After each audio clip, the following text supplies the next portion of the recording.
Give me a level there, Joe. How's that? Yeah, go ahead. Get up on the mic. Get that in front of your mouth there. Adjust it so it sounds good. It's kind of hard to sit like this because my legs are spread and then my neck's got to be like this, like pointed down a little. Mm-hmm. Well, you can. I just got to sit up a little straighter. Yeah, or you can adjust the mic or do whatever. Not slouch. That thing goes up and down too, so. Oh. And you can play with the tilt. You can tilt it to in whatever direction you need. Like that? Do it a little. It can be right straight. No, straight. Like Pick it up a little bit. Right there. How's that? Yeah, that's perfect. Yeah, I could hear it. Yeah. Right. Yeah. You see how it sounds. I mean, you can hear it, right? Yeah, you can hear it pretty good. Mm-hmm. All right. Let's try this again. So the music's busted. Yeah. No, there's I think one of these cables is bad. Give me a second. Yeah.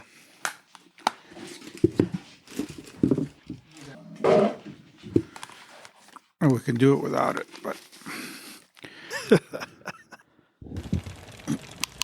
There you go. You hear it now? Yeah, it's working. Good music.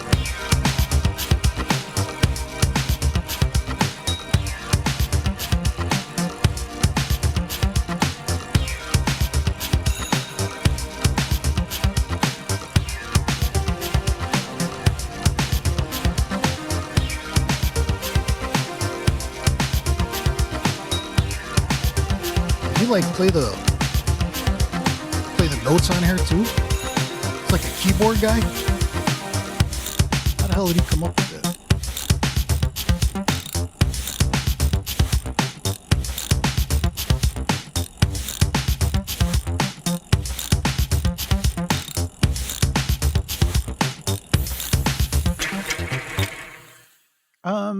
I don't know how we did it. We should do this. Yeah, it wasn't. We're doing it. Wait, whoa. Finally. Oh, there's Danny. Holy Hold on a shizzy. second. You hear Danny? Clink, clink. Yeah. I hear Toast something. to I hear Danny. our new endeavor. A new endeavor for sure. Whoa. There's a computer playing. I think that was the stage. I think that was the first podcast that we ever did. Was it just like playing in the background or something? Well, I'm playing audio from the computer, so I think it just kind of goes in order of whatever's in there. So, yeah. I thought he was actually on with us for a minute there. I can call him, but I think he has a cold. He's dealing with a cold right now, so I don't want to bug him.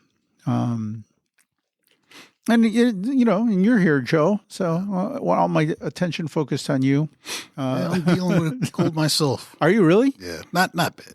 No, just a little. Just a little. I think it's the season. I'm outside all day. So, yeah. I think I'm getting it more from the heat, from like the drier air now that I'm like running the right. Running the heat in the shop. Like the air is dry and the heat on at the house. Yeah.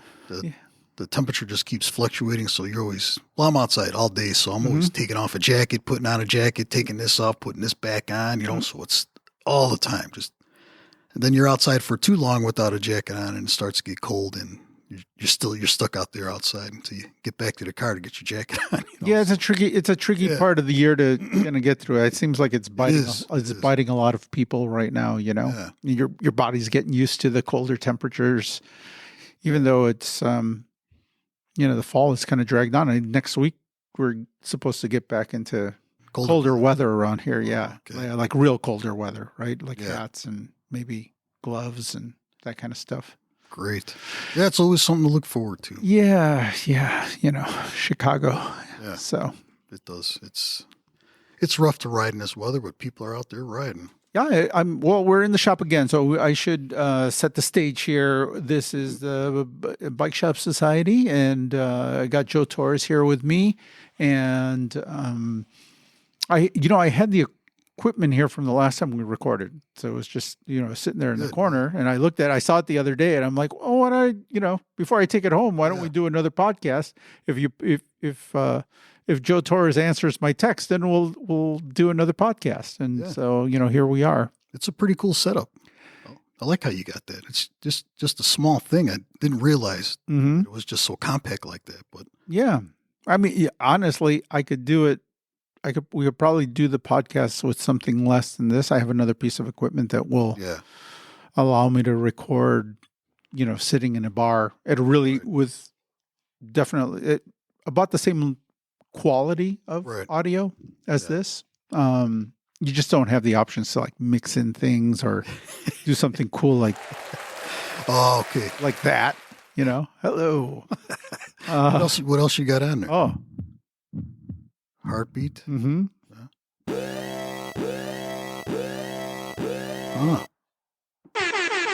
Yeah, air horn.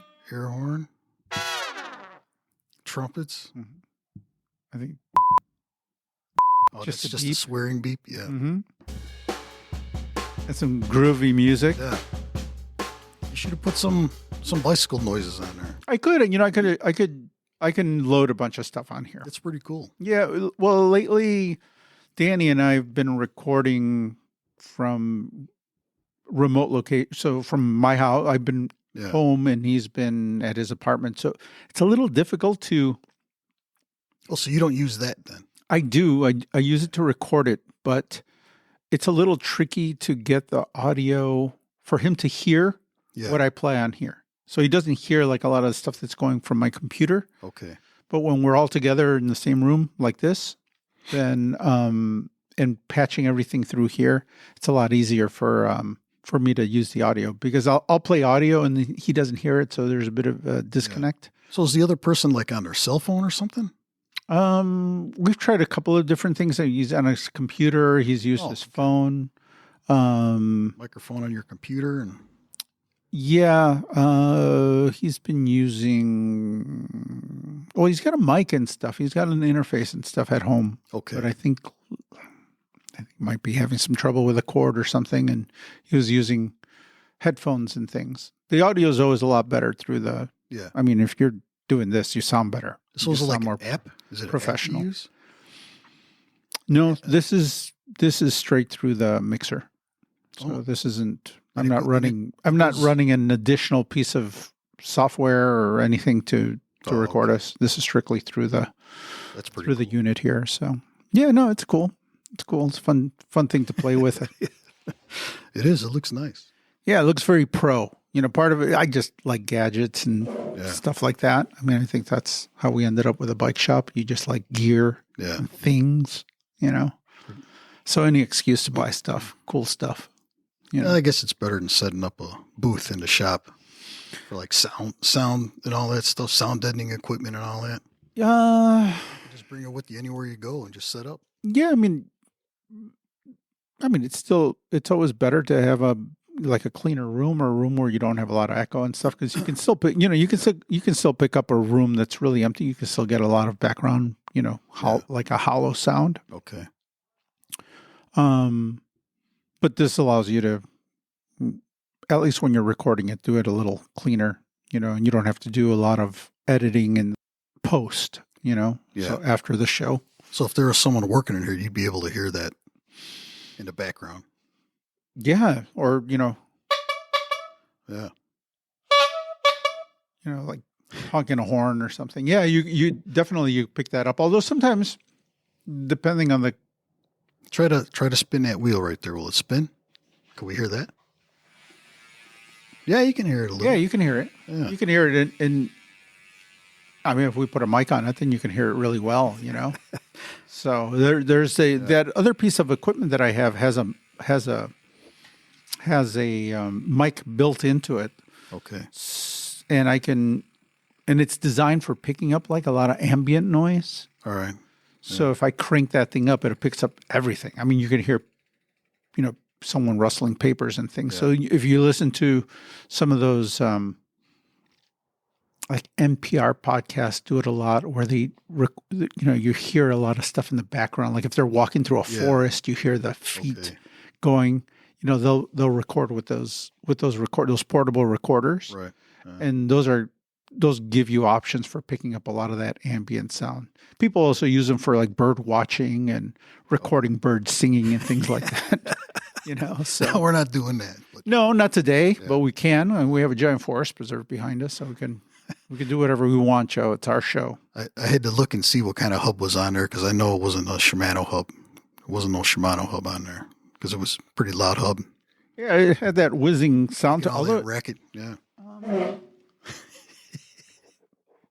No, you're wrong. It is a Shimano? It is a Shimano hub. Holy Yeah, but it's cow. a 12-speed. It's one of those new 12-speed Shimano hubs. Yeah, yeah. There's definitely more. Seems like there's more engagement. I haven't pulled one apart to see what's going on in there, but It's got the new spline on there. Is that what it is? yeah, the micro spline. Micro spline. Pain in the ass, Yeah. Joe. Well, yeah, I definitely, just more. You have to be a little bit more precise with it. Okay. The spacers that are between the cogs aren't uniform, so there are. Really? Oh no. Mm-mm. Oh man. And then you've got to be very exact about how you put the last couple of cassette pieces on. Like the final ring and the second to last ring. They kind of the last ring to go on, like the 11, Right. actually doesn't go on the hub body. It doesn't interface with the hub body itself, with the free hub. It locks into the second to the last one. You follow me? Yeah. So It's kind of strange. it's like notched out, and if you get that wrong just a little bit, and you put the lock ring on and start turning it, Yeah. you'll strip the lock ring because you don't get full engagement into the free hub. Okay. And I learned the hard way. Yeah. But yeah, the first one or two of those that I did, you just kind of like, oh shit. Wow. So it's not even in the teeth of the free hub, the smallest gear. The smallest one, no, it isn't. It actually is it locks into the second to the last one. Okay. It's like it's got a cutout. It's like keyed into it. So, and it's just really floating. easy to get it It's wrong. floating. It's really easy to get it wrong. It doesn't really float because once it's keyed into the second to the last one, like they're keyed into each other, they won't move. Right. But it relies on that. It relies on the sister cog to hold it in place. Okay. So, yeah, just more stuff. Yeah, it looks cool. Yeah, it works. It works, and It's pretty narrow as far as all the gears are concerned. How they're you're fitting spaced on there. You're fitting 12 into the same space that you fit 10. 10. So Look at that. yeah. Very nice. Yeah, there's Joe's referring to a mountain bike that I have in the stand. Since we're in the shop, I'm surrounded by stuff right now and gadgets to look at. So I never worked on one of those hubs yet. Micro spline. Micro spline uses the same tool as you would on a regular Shimano cassette. Oh, it does. To get the lock ring off. Yeah. Just got to be careful with that lock ring though. They're aluminum too. The lock rings. The lock ring itself is aluminum, so it's really easy to strip out. So, it's just kind of just things to keep in mind. And but the biggest thing is just in the spacers are probably, if you ever put a cassette on there and then you're putting a cassette on and then you miss something or you fumble it and everything kind of falls on the floor and then you're picking up, Then you got to figure out where cassette rings and spacers and stuff. Well, on a normal one, you aren't too concerned about the spacers because the spacers are going to be uniform. But on this one, there are spacers that are a little bit different. So that's when you got to get YouTube up and start looking at YouTube to see how the hell you put it back together again. Yeah. You definitely have to be careful about it. So, hey Joe, can you do me a favor? Can you just there's somebody at the door trying to bring a bike in. Can you just go ask him real quick what he needs? All right, hold on. All right, just tell him that I'm on the air right now, so I don't have to go to him. But see if he gives you the bike and tell him to give you some instructions. There you go. So this is the beauty of doing a show here in the shop. It's really, people can come in and come out, and we got somebody at the front door right now. So,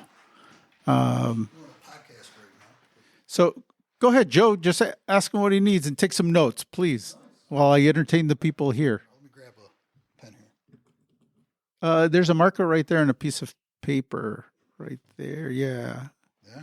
Yeah. So. Just leave that part was loose. This is a 54, I think. 54. That size loose? So something's going on with a crank. I tightened. I have not wrenched from the, especially from the 40, 54. Hold on a second. Hold on. Lock that door, Joe. There's a slight language barrier. I couldn't understand what he was talking about. Oh, it's my friend Stako, or friend of the shop. He's a regular customer. He's been coming in here for the last, probably since we opened. Really? Mm-hmm. Yeah. He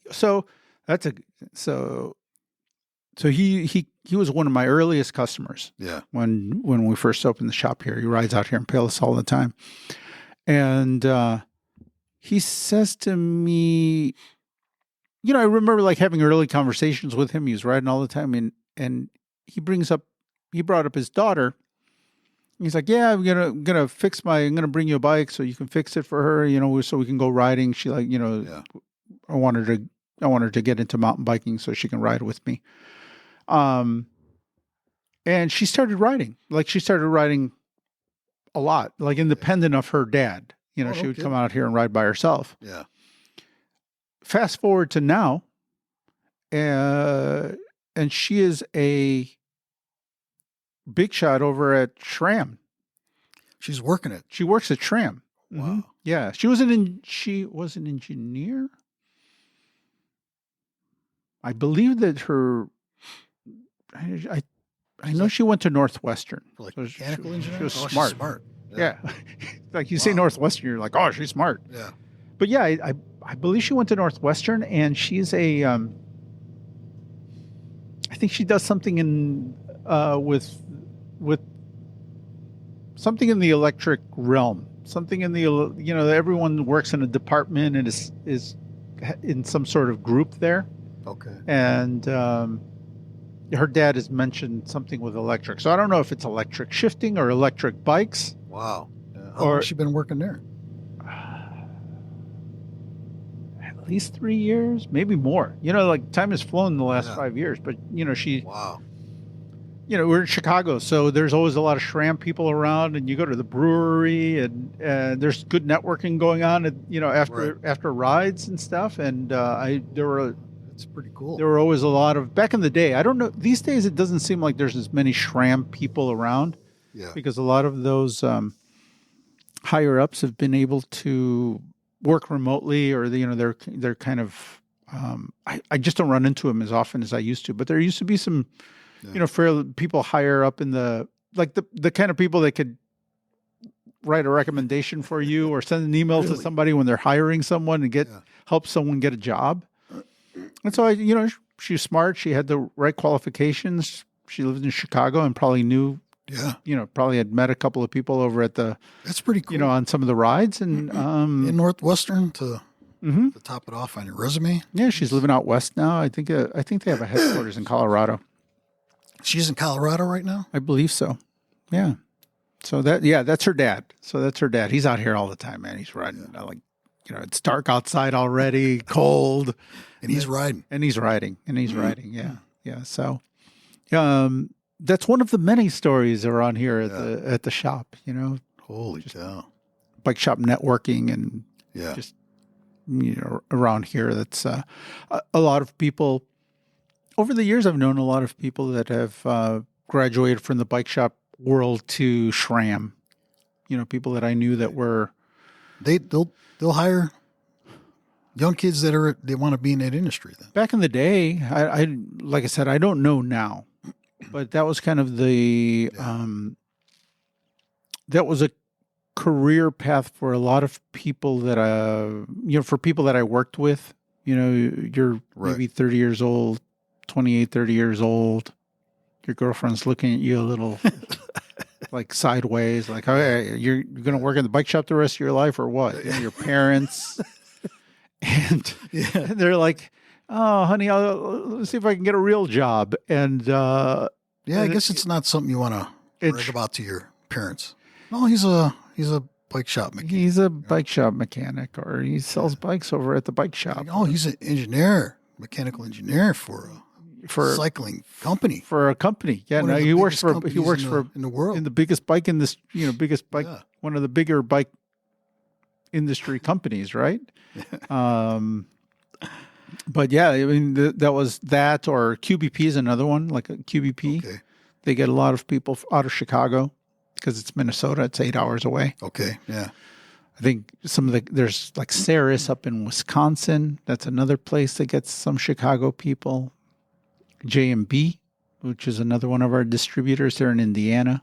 So like, there are those industry jobs where you can kind of go and get kind of a real job, Right. I don't consider anything in the bicycle world a real job. They're just centrally located for a reason, huh? It's just to get to the East and West Coast pretty. I don't know. I mean, these are just companies that happen to be, the SRAM guys are just Chicago guys. The guys who founded SRAM are Chicago.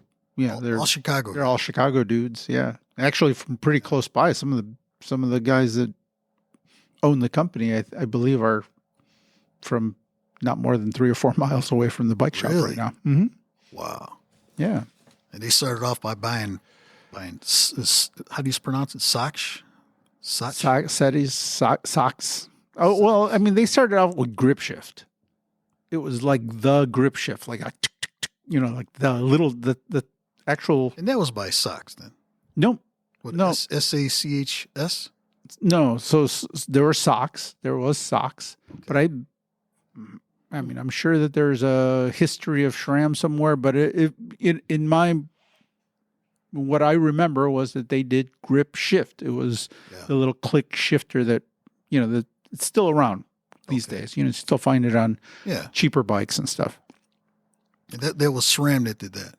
That was SRAM.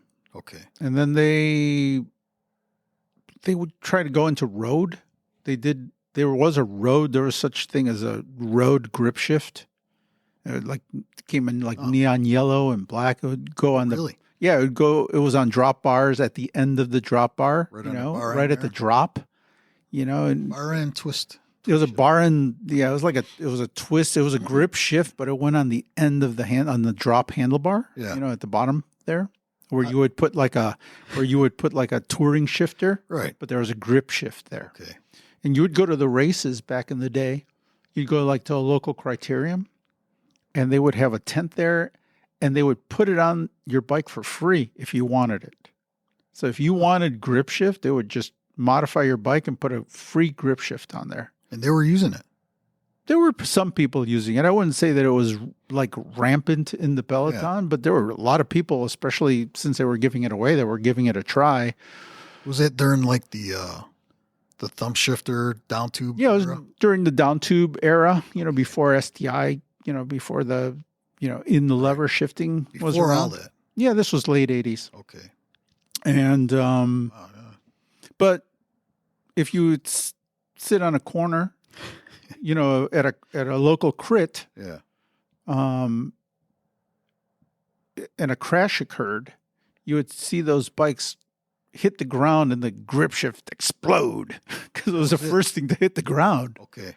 And then your bike was out of commission. And you're out of the race. The guys with the down tube shifters, they're still rolling. Yeah, the guys with the down tube was still working, and those grip shifts. I that was like one of the problems with it, but it was a really, that's pretty major. Yeah, I remember that being one of the major causes for people like, no, I ain't doing that. This is another good idea that just didn't work out. Yeah, it just out how they wanted. It wasn't. It certainly wasn't a bike racer product. Yeah, and I don't think it ever. It just never took off. I don't remember very much from it after. In fact, I don't even see it. You know how you here at the bike shop, you still see. Yeah. Once or twice a summer, you see some really bad idea come in. There's some 80s or 90s, like, oh, that was a really bad idea. Like the sling, what was it? There was like a seat post that would swing back. It wasn't a dropper seat post, but it was like, you imagine mounting a seat on this seat on a like a springy seat post, like a seat post that allowed you to like push your butt back. So imagine you've got a solid post, right, coming out of the bike. Yeah. And then you have like this sliding top to it. So it could go fore and aft. Fore and aft, exactly. Okay. And it was like spring loaded. And so you would push this, if you hit a button, on the remote, okay. It had a spring and then it would lock in place, right? It would just like a latch. It would like click and then your seat would be back. Right? It wouldn't go up or down. It wouldn't go up and down, forward and back. And then if you hit the button, the spring was so strong that it would just like, like it would shoot forward. It would shoot forward, right? Yeah, it would shoot forward. In fact, like when we'd have smoothly either. No. Pretty strong on how it. I remember having young kids around the shop. When they did something bad, we'd have them get up on a trainer with that thing put on there, like impale them. Boom. Yeah, you could probably launch something like a catapult. Mm-hmm. Oh yeah, the seat just hit you right in your nuts. And there was all sorts of things that we did with that thing. Yeah. But I had one of those come in this. Summer. I hadn't seen one forever. In fact, I almost bought it from the guy. Like and I thought, this is stupid. I'm not gonna buy this thing. But it was cool. It's because it's like crazy invention, right? Yeah, it was just some. Yeah, it was not that far off from today's dropper post, really, right? Being able to change your position, get farther back, and lower center of gravity, all that stuff, But it was the execution wasn't very elegant. That was for a road bike or a mountain bike? Mountain bike. Man, you got to figure the mountain bikes back in the 90s, 80s, 90s, the early stuff. Mm-hmm. The top tube was pretty long, and then you still was like 140 millimeters long. It was super long. And then they were basically just road bikes that you could put. They're kind of like touring bikes. The handlebars were only like 580 or something like that, 500 millimeters wide. So, man, you're just like slammed on the mountain bike. Yeah, I mean, you look at them these days, and you're like, wow, it looks. The frame itself looks kind of like a touring bike. It's not very far off from. And in fact, that's why they've like all these dudes are turning them into. Touring bikes, yeah. Yeah, you can find a million YouTube videos on how to convert a 90s mountain bike or 80s or 90s mountain bike to a gravel bike.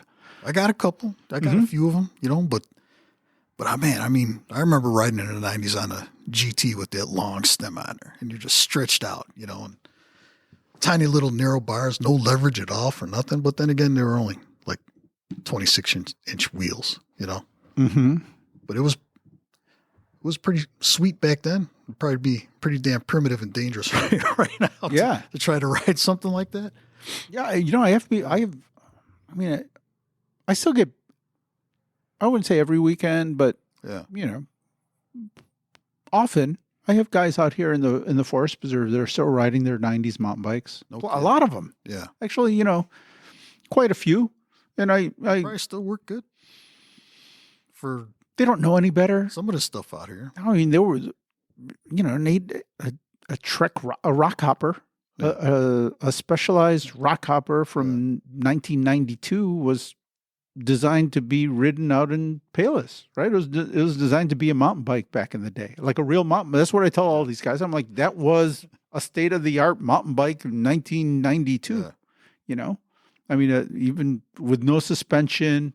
Totally rigid, it had like cantilever brakes, right? Cantilever brakes. It has like some sort of Shimano drivetrain, Dior, thumb shifter, and bar ends. They all had bar ends, back in the day. Toe clips and straps. Top of the line.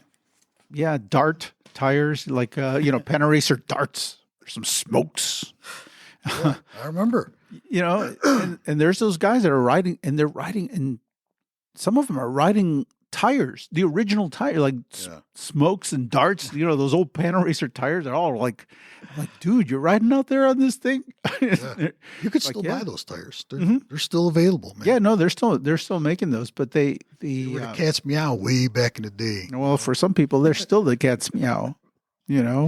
25 years old, 30 years old. I have a customer that, have you been in here when the dentist comes in with that Klein, that black and red Klein that I rebuild every year? He's got a rigid Klein mountain bike, black one. I might have seen it.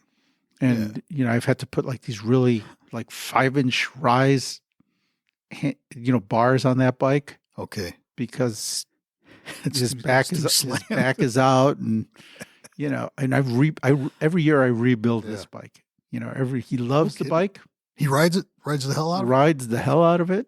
Just wears everything out. And every year I'm like replacing the entire drivetrain, all the brake pads. Wow. You name it. I've replaced wheels on it. He won't let go. He rides the hell out of it. Just rides that bike. He doesn't, these days he doesn't, he's such a good customer, and I've rebuilt that bike so many times that he just gives it to me and is like, do whatever it needs, And he's a dentist. It's a dentist. Man. And, I've had to, like, it's not like he can't afford a. No, you can buy anything. Bike. You probably buy any kind of modern day mountain bike that he wants, but he's riding a late 90s Klein. Trek Klein? Trek era Klein? Yeah, it's got to be a Trek era Klein. But one of the nicer ones, it was the nicer hardtails of the time. Yeah. It wasn't the cheap one. But he won't replace it and just has me rebuild it every year. I'm like, one day the frame's going to go. I could keep replacing every part on this bike. One day. Yeah. And I had to work work magic to replace the fork for him at some point because, the headset on that bike was an obscure size headset. Not like 1.5 or nothing? Nothing of it was standard in the front end. Like I had to shim it, and I don't remember exactly what the issue I was having with the headset was, but it was something that required a bit of a hack. But it worked. I mean, it worked, and it's working perfectly. But I had to do it like a.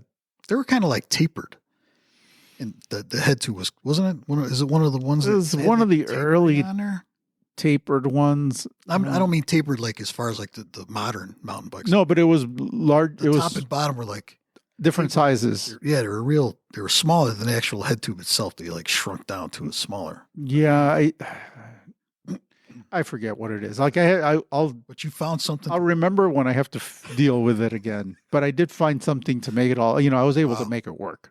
Yeah, I was able to make it work. And that happened early on. That might have been the first time he came in here was for that issue. And after that, I won his heart. And now I deal with that thing like every, he brings it in yearly for a tune-up. Oh, I tune like a normal tune-up. I probably tune that bike twice a year at least. New brake pads, chain and cassette. Because he's also really dirty with his bike. Like he just doesn't. He rides it in the mud. So he's back here just riding. He doesn't wash it. Yeah. Just lets it grind down. Let stuff grind everything down. The brake pads get ground down. The drivetrain gets ground down. Chains all like grinding stuff like sandpaper. Yeah, he does. I don't know if he doesn't own a hose or something. Whatever it is. Like that bike is always just. Does he put like WD-40 on there? Can you see all this stuff all caked up and black? No, it's the opposite. It's always squeaky chain. It's always super dry. So maybe he does rinse it off a little bit, but like no lubrication. Yeah. Doesn't care. I've offered it. He'd just rather get a new chain and cassette every 3 months or 4 months, But wow. There's guys that are just pounding their old 26ers, man. They won't give them up. They're like, one day this thing's going to crack. It's just aluminum, right? Probably lightweight aluminum. It's a lightweight aluminum. I'm surprised he hasn't broken it yet because he doesn't, he seems like a bit of a, just from, when you look at someone's bike and you see how it's been ridden, it's the kind of guy that just doesn't. Beats the shit out. Just rides through stuff, just beats stuff to a pulp, just nothing. There's no elegance there. Just a ride. Yeah, no, because you just see things. I've had to replace the front derailleur from the cage rubbing. Okay. Where like Yeah. You know, those dudes that just like the cage is rubbing, they don't care. And then eventually the cage gets, The chain rubbing on the cage? chain rubbing on the cage just rips through like it just wears out the front derailleur, like Yeah. part of the front derailleur, like that. You know, just, Doesn't care about the noise or nothing. no, Just keeps going. just plow through it, you know, just doesn't matter. It's a little noise. So what? What kind of fork did you put on there? Suspension? Yeah, you wanted a suspension. I think I put it's got a RockShox on there. So I was able to put, you know, whatever. I think that bike originally came with a Manitou 1 1/4. It was like it was like an odd size. Yeah. It's all a little blurry because it was a long time, but I think it was a 1 1/4. 1 1/4? Yes. It was something weird like that. Like a 1 1/4, maybe 1 1/4, maybe 1 1/2. I don't think it was 1 1/2 because 1 1/2 is like Cannondale, right? 1 1/2 is like Cannondale. It wasn't that big. I think it was I think it was not 1 1/8, but 1 1/4 Manitou. Yeah, how the hell do you find that? You gotta go on Exactly. eBay and try to So there was a like- special headset that bike had. So I had to deal with like a straight 1 1/8. Ooh, this is real deep bike shop society techno Yeah. stuff. So I had to put a 1 1/8 straight steer tube, or I might have put a tapered. I might have found I think I found a headset that allowed me to like a do. reducer on there. I don't have it in front of me. I don't remember. Like I said, I remember it was some sort of a King Creek headset that allowed you to change the angle of Angle the. set. They call it an angle set. Yeah. Yeah, I think I put like parts of an angle set in there. You know, I think it was like one of those things where you order like 2 headsets and you use part of one and part of the other, and I think that's what it was. Wow. I think that's what Yeah, it was. Took some planning and hunting and Yeah, it was just took some work, research, right? tinkering and Research research. like we were talking And, yeah, to get that thing back on the mountain again. And yeah, and it works. wow, it's you know, cool. it works. You know, now it will work as long as the headset doesn't go out, which is even if the bearings go out, I can get those are just regular King Creek bearings. Okay. I can probably just slide in a new fork. Yeah. You know, straight 1 1/8 steer tube Oh. fork. King Creek makes like reducers for Cannondales. I mean, they're all out there now. So if you have a 1 1/2 inch head tube, they got a reducer to get down to 1 1/8. Yeah, problem solvers. There's a bunch of people that make. I have. Just to get a little more modern fork on there instead. Yeah, I have a bunch head of that. shock and all I have that, a right? bunch of that stuff laying around. Yeah, I do Cannondale, so I've done plenty of those conversions. Yeah. You know, sometimes I even put a lot of times those bikes are really old, so they don't want to do another suspension fork. They just want to keep the thing running, or they're converting it to a neighborhood bike. You know, a lot of those people are dads in the neighborhood who have like a sweet old air shock, you know, some sort of head shock. Yeah. But they don't want to spend $500 to get, you know, to buy a new fork and conversion kit and headset and all that stuff. So I'm like, hey, I'll throw a rigid fork in there, some, you know, adapters, and that bike's going to be a sweet neighborhood bike. Put some big fat tires on there. Yeah. And so I do that a lot. Trolling around with the kids and Yeah, they want to pull the baby carrier. yeah, So with that bike. So that's all you need. Yeah. so yeah, man. Very just cool. all sorts of that's the stuff I like doing here at the shop. I just haven't had a lot of time to I don't mind getting into some today I had a kid and his grandfather. Kid must be, I don't know, 13, 14 years old. And his grandfather came in, and the kid's working on some sort of school project. How old was his grandfather? Like our age? 75. A 75. real grandpa. Real grandpa, like a real grandpa, 75 Greek. I was gonna say if his grandpa was like 50 years old. I'm like, oh shit, man. No. This was like a real grandpa, but I mean, like built like a truck. Like the dude was like, you know, and they're building like it's a homemade, completely drawing a blank. What are these carrier bikes or like a delivery bike? Yeah. Like with the the old basket in the front, with a big small platform in the wheel, back. the small wheel in the front. 2 wheels in the front. 2 wheels in the front. 2 wheels in the front. Oh, like the old Vatos with the snow cone makers. Yeah, kind of like that. Although he wants to use it more like a. Oh shoot! What is it? Hold on a second. It's cargo bike. Yeah, you know? exactly. That's it. It's a cargo bike. Yeah. Cargo bike, but with the 2 wheels in the front, and 1 wheel in the back, but super homemade, right? Like they got plywood out, and they're building a deck, and he came in and he was looking for a wheel. And they were going to use the other wheel that came out. That's coming off of this bike. Is he welding it up and stuff like that? No, they're using like wood, and they didn't really know what they were doing. Yeah. And so I started asking all sorts of questions, and I'm like, "Ooh, that's not going to work." Yeah. I'm like, "What kind of wheel do you need?" And they're like, "Well, like a 20." I'm like, well, what size is the bike? And they're like, 26. I go, okay, good. So you need 26-inch wheel. So how are you attaching the wheel to this axle, right? Because you need an axle. Or, how are you planning to attach these wheels to this platform? And they're like, well, we just attach, with the thing. And I had to, I was showing him wheels. I'm like showing him a quick release wheel and a wheel with an axle, and and bolt on. What kind of frame were they using though? An old 26, like cheap department store 26-inch bike. I'm scratching my head right now. Like, this is not going to end up good. No, this was 40. This was I had him in here for a good half hour, like walking him. Making them answer questions for me because they trying to talk some sense into them. Yeah, things that just hadn't crossed their mind. Right. They're like, oh yeah, and I'm like, yeah. I'm like, how are you doing that? And how are you going to attach? Like, what's the steering?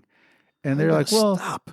And how it was going to move. And I'm like, well, if you're going to do that, then you got to, you're basically like building the front end of a car, and that didn't. Yeah. Like you need a linkage system. Yeah, you need a linkage system in the front, and so I got them to stop. Please don't do that. At some point their dad, I like, can you call? Is there a way we can get photos of what you're working with so that so you have an idea of what you're working with? What you're working with, because I want to see what you're working with. Yeah, and it's some sort of cheap girl's 26-inch bike, right? And I at the very least, I got them to like stop in their tracks because they were going to go home and keep cutting wood. Wood? Yeah, wood. Okay. Wood and screws. I mean, they were kind of they built a platform. So the platform they got built. And then, the grandpa was good. He was gung ho. Yeah. And he was really excited after he got when he was done talking to me. He was super excited because he was like, "This is the right place. We came to the right place. I know you know your stuff." And I'm like, well, that's good. I mean, we've played with this kind of stuff before. Well, we've tinkered plenty around here and over the years. And I'm like, oh, at least I know what questions to ask. And man, but he was using a cheap bike. Cheap, and he didn't even like the crimped dropouts on there. Like the old Murray crimped dropouts. Well, I'm like, how are you going to attach how are you attaching this to your platform and the wheels and the kit? I have a fork. You can see the fork that I got on the ground right there because I pulled out I had an old fork laying around. Right. And at some point he was holding the fork upside down. And I'm like, how does that work? I'm like, what? He's like, turn it around. And I'm like, how are you going to turn that around? I'm like, you can't turn that around. Oh, how are you going to? Was he like an engineer or anything? This is some sort grandpa, just handy grandpa?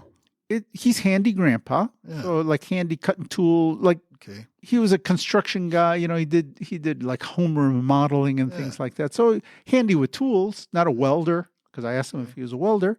But when I started bringing up some of the questions, he's 75. He's a crafty. Yeah. He knows people. He's like, oh, I have a friend with a machine shop. I'm like, perfect. Because you're going to need a guy with a machine shop. Oh, yeah. So the wheels started turning in his head. I'm like, you're going to need all the friends you can get. Yeah. I'm your bike shop friend. I'll walk you through some of the bike parts, but you're going to need a welder. You're going to need. He's got friends. He's got a guy that's got a machine shop. And I'm like, oh, if he's got a machine shop, he's probably got a welder there. He could probably tack some washers on because I told him, maybe use some threaded. Get yourself. I found them some wheels. That are designed for carts. Yeah. Okay. So J&B has these cart wheels. Yeah. So just they kind of snap on there. No, they're basically like front wheels with sealed bearings on each side with a 3/4 inch hole running through the middle of it. So you could just slide it on a piece of 3/4 inch rod, right? And so you put a washer on one. I mean, I just try to make it as simple as I can for them because they don't have any. I'm like, you can put like a washer and tack it on there on one side and then thread the other side and put a nut over the other side. And that's going to be the easiest thing for you to execute at home. Yeah. I could see something like that back in the 20s or maybe earlier. Where materials were not abundant and or maybe like in some poor country where you need to have something to carry all your stuff, but man, why would you do that out here? It's a school project. It's a school project. So part of it is a school project for the kid to build something, It's a little different than all that. Yeah, it's a school project. I thought it was just like, let's just build this thing. No, it's ride this thing down on the trails and shit like that. It's a very ambitious school project. Yeah. And they're supposed to be pretty wild. Yeah, and he's got some help. Yeah. And he showed me a picture of what he was aiming for. But the picture that he showed me was somebody had a welder, and they were using metal, not wood. Yeah. And so, with a welder and some metal, you can execute that for a lot easier, Yeah. But the way that the tools that they were using or what they were trying to do it with was going to be really difficult. With wood. Yeah, because he even threw out threaded rod. He's like, "Oh, get some 3/4 inch threaded rod and run it through the dropout of the fork all the way across." I'm like, that's not going to support it. The minute you put those wheels on, you're flexy as hell. With the weight, it's just going to sink in the middle. There's no way you're not going to be able to steer that way. And he's like, "Oh, the light bulb started going off." So he's they're not dumb. They just didn't add.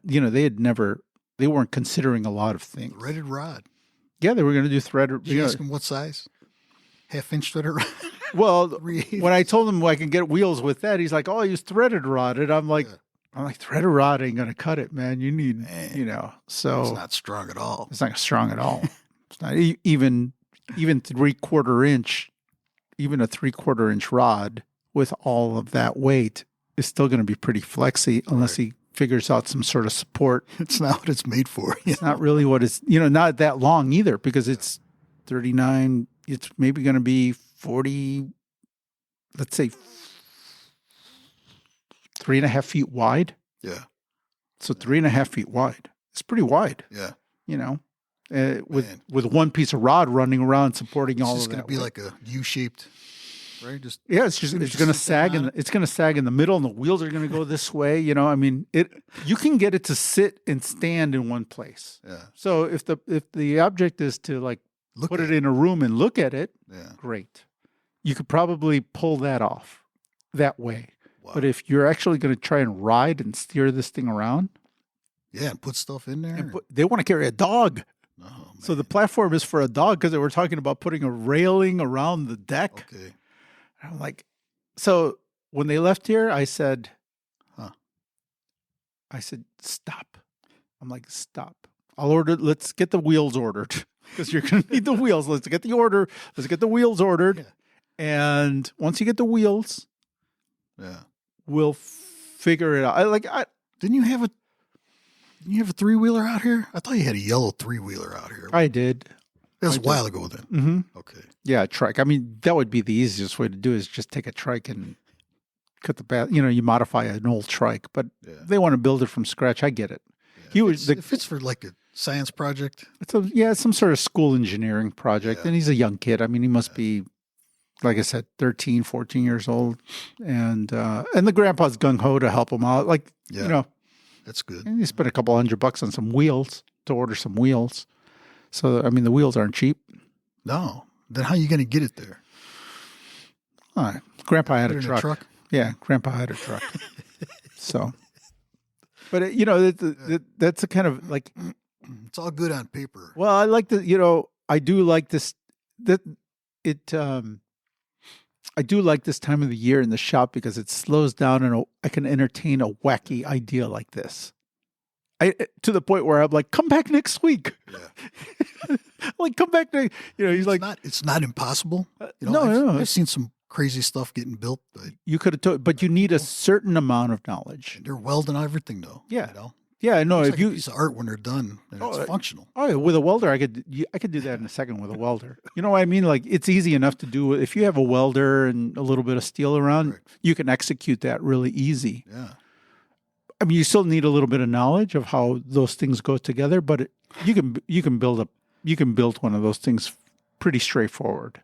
But not with wood. But with wood and threaded rod and not knowing what you're doing, you know, That was good. That was good. You talked him out of it. yeah. Well, maybe when he comes Now in, what? Joe, you can. You I would have liked to uh, get some be pictures part of of it. that. I put it on my Instagram page. And it's pretty wild looking, man. Well, I stopped him. Like I said, I stopped him from going. I'm like, don't waste any more time. At least until you have everything in hand. And I'm like, go home and draw me a plan. Like, show me what you want to do. Please just run it by me before you, because they were very nice. They were super nice people. Like the grandpa was really nice. And I'm happy to help him, you know? I don't know that I want to get super involved. Like, I don't want to be driving over to Man, somebody's lumber. lumber. It's heavy. Man. Yeah, plywood. Even if you were going to put like a 4x4, 4x4 piece of lumber on there, Mm-hmm. like you got here. Yeah. But this is what, cedar or no? This is cedar, but yeah, I mean, It's still heavy. it's heavy. Even 2x4s are, once you get a deck going that big, it's, that's pretty heavy. Well, good. So, Hopefully, I you mean, made something. honestly, they could probably get away without it framing it out at all if you just get a piece of, Yeah. half-inch or 3/4 plywood and Right. just bolt it up. You don't really need that much of a frame. I would use, if I was just working at home, probably like angle iron would be best. Yeah. It'd be really easy. You just drill a couple holes and bolt a piece of plywood onto it, and all of a sudden you've got Yeah. anchor points, right? Maybe you could even use PVC. It would have to be like schedule 80 or something thick walled. Yeah, yeah. I mean, Even that shit's heavy though. Yeah, even So that's that yeah, makes even that's heavy. But like angle iron would give you a little bit better shot. Like Square steel. just or some, something. yeah, just angle iron. Just 90-degree angle iron, so you have a flat to screw the plywood into, and I don't know, whatever. Oh, good. We'll figure it out. Hopefully, we'll have an update in a few weeks. They have a month to do this project, so we'll see. Wow. Maybe I'll get a photo of the finished item. Oh, Wow. That's you. is that? Oh, are you hearing that? Yeah, I can hear it. Oh, hold on a second. Let me see if she'll patch in. All right. Hold on. Hold on. No, this is a special guest. Hold on a second. Let me see if hold on. Was it got Bluetooth on there? Well, it's my wife. It's my wife, and she is waiting for you. and she's waiting. You're on my podcast right now, so don't say anything. We're live. We're live right Swear. now. Don't Me and swear. Joe Torres are recording a podcast at the moment. Give me a second. Let me see if I can pull you. Yeah. Oh, there you are. So whatever you say right now is going out to the world. So don't say anything mean. What are you making for dinner, honey? Well, no, I'm making a podcast right now. You're going to eat my words. So let me get back to you when I'm done with my important business here. We got another, half hour or so. Sounds good. All right. Thank you, honey. Bye. Hi. Say hi to Joe Torres. Bye. See, that's what happens on the computer. I should. Oh, it came right up on a computer. I answered on the computer instead of the phone, but the Macs work where you get everything, everything starts buzzing and going crazy. Yeah. That's one of the beauties of, You don't need your phone, really. well, when you're doing the show live and you have the console hooked up and you got the computer, it's easier to do guests. Just right through the... Yeah, because then if I FaceTime a guest, let's say I'm calling somebody right now, I FaceTime them, then they come up and it's like this. You heard them, I heard them, and it's a lot more. Yeah. It's just easier to do that stuff. Man, you had a customer come in and it's Then the wife calls. She wants you to make some dinner. And this is the slow time at the bike shop, Joe. It's not even 6 o'clock yet. We've gotten very. I'm very domesticated these days. Yeah. So you're cooking? No, I mean, every once in a while I'll do something, or I'll make yesterday I made ribs. I made slow cooker ribs. I put some eggs. I put some ribs in the slow cooker before I came to the shop, and when I got home, they were done, Joe. Actually, she had taken them out. Put them in there raw, right? Put them in there raw. Put them in there raw. Yeah. Right in the crock pot? Yep. A little bit of garlic, some salt, some pepper, a little bit of paprika. And throw them into the slow cooker for 6 hours. Yeah. And man, when you get home, you got ribs, man. Fall off like meat is falling off the bones, ribs. And then I throw them into the broiler, just the little barbecue. Yeah, just Yeah. And it's perfect, man. I love it. Nice. This is slow cooker season for me. Pork ribs or beef? Those were pork ribs. Yeah. Those are pork ribs. Gotta have your pork, man. Those beef ones, man, they're gigantic. They're too big. Oh, they're just scary looking. It's like Fred Flintstone. They don't taste as good either. Really?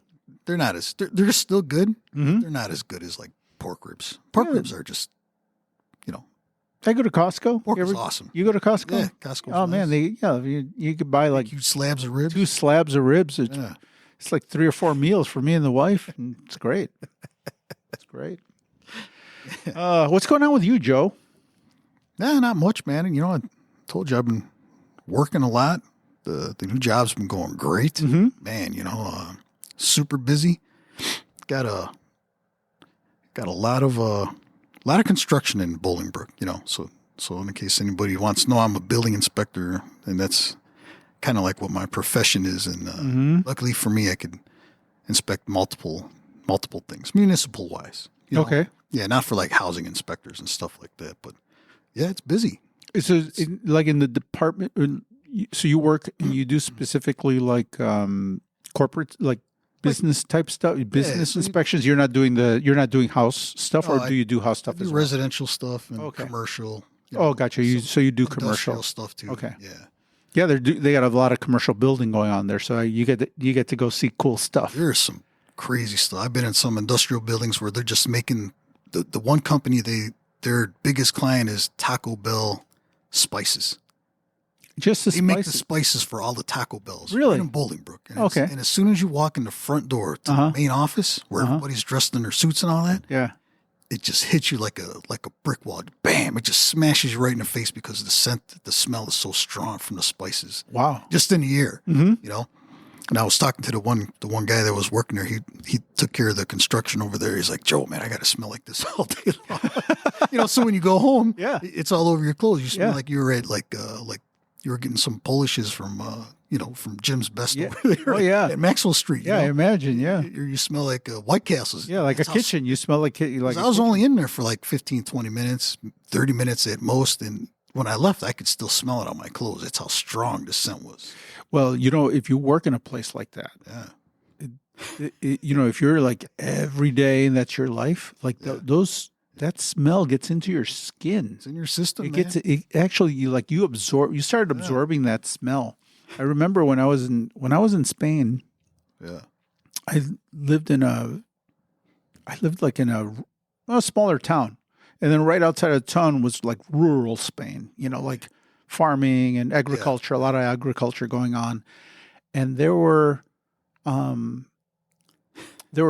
like chicken processing, or not even processing. It's like just where they would grow chickens, like a chicken house or a chicken hut or whatever it is It wasn't, and it wasn't like this huge commercial level that they're doing now, but it was, farm. This was in 90, it was a chicken farm, but it was still a building. It was like a concrete, Big building? not in today's standards, but back then it would have been, it looked like a size of a decent warehouse size, right? It was like a good size. It was a low 1-story white building like with terracotta roof and small windows. Egg production joint? Or? Yeah, and it smelled, and you could smell it. Oh, man. If the wind was blowing the right way, like you'd be riding by there, and it was off in the distance, but man, it smelled. It was very distinct stink. And whenever you ride, whenever the training ride was going through that area, you're like, oh man, I hope the wind ain't blowing that way because it stinks. Anything with livestock. Yeah, anything with livestock. Wow, just stinks. So. That smell, you knew the smell. You knew the smell. If you were riding your bike, so yeah, you knew the smell was very distinct. It was just a really bad odor. But the more interesting part was, so if you were out like on a Saturday night and you were at a bar, all of a sudden you would smell that. Like you would you'd smell that smell in the bar. In the bar, and you'd be like, what? Yeah. And I'm like, does it smell? I asked the local guys, and you're like, oh yeah, the guys from the chicken farm are here. I'm like, what? It's like the guys from the chicken farm. They're here and they're here in the bar. That's why it smells like the chicken farm. Oh man! And I'm like, get out of here. And I'm like, don't they bathe or something? He's like, oh yeah, no, they go home and they bathe and they put on cologne and all sorts of stuff, but it's in their skin because they're there all day long. And sure enough, man, being there all day. You see, it's not that you had two guys dressed like they just come from the chicken farm, because those guys would go home, take a shower, put on as much cologne to hide the stink off as they could, but it was get it off. They can't get it off. Probably it's probably like if you were sprayed by a skunk.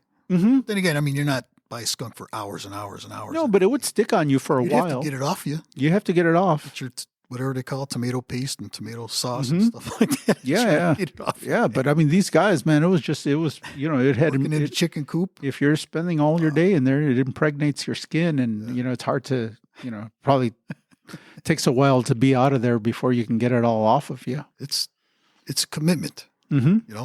And those guys that are working in these commercial places, man. And another place I was at, they were making like